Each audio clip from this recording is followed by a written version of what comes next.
मिनशैतानिर्रजीम बिस्मिल्लाहिर्रहमानिर्रहीम। ये मैं आज पकाने लगी हूँ भिंडी गोश्त। तो ये मैंने 1 kg मीट लेके उसको अच्छी तरह से वॉश करके तो उसमें थोड़ा सा पानी डाल दिया है। ये 2 चॉप ओनियन इसमें चले गए हैं।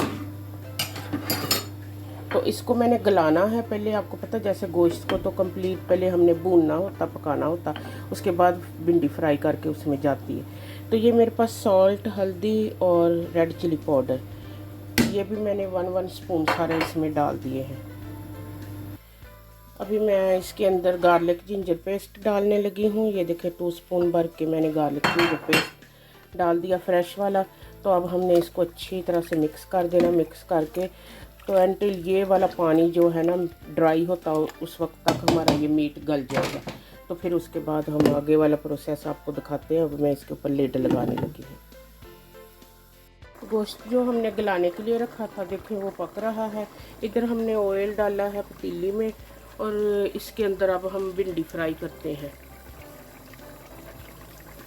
देखिए साबुत भिंडियाँ लेके मैंने उनको धो के ड्राई करके और बिल्कुल साबुत ही सारी काटी है। बस इसका हेड एंड टेल काट के तो अब मैंने इसको फ्राई करना है गोश्त में डालने के लिए। तो ये साथ साथ फ्राई करते हैं।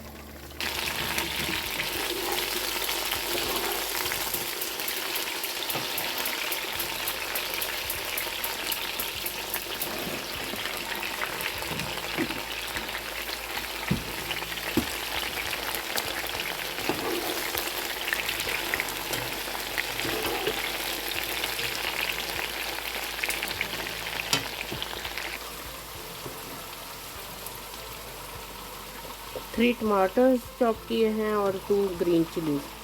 अब देखिए मीट गल चुका है और इसका पानी तकरीबन ड्राई हो गया है। इसके अंदर हमने कोई ऑयल या घी नहीं डाला।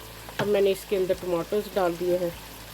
तो ना इधर हमारी भिंडी एंड ऑनियन फ्राई हो रहे हैं।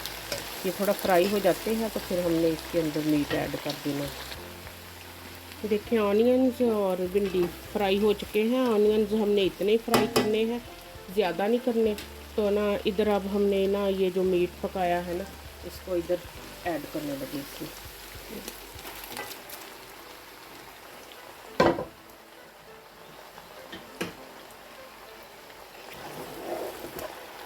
इसको अब हमने थोड़ा ऊपर ही रहने देना है और इसके ऊपर हमने फिर अब लिड लगाना है।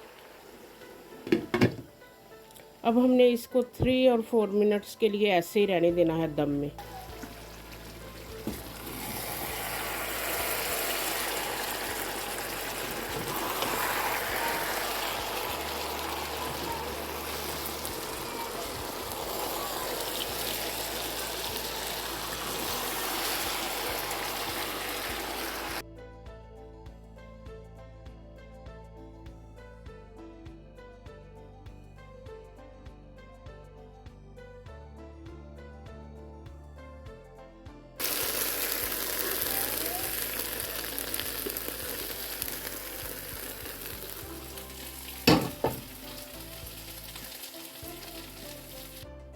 हमारा मज़ेदार सा भिंडी गोश्त पक के रेडी है देखिए अल्हम्दुलिल्लाह।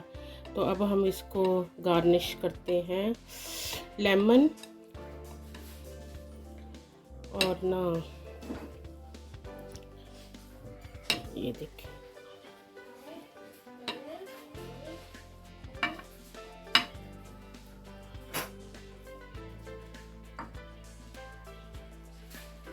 ये कटी हुई ग्रीन चिली है, जिसने ज़्यादा खानी है उसके लिए।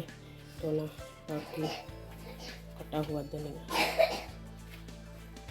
देखिए माशाल्लाह से कितना ही मज़े का रेडी हुआ है भिंडी गोश्त।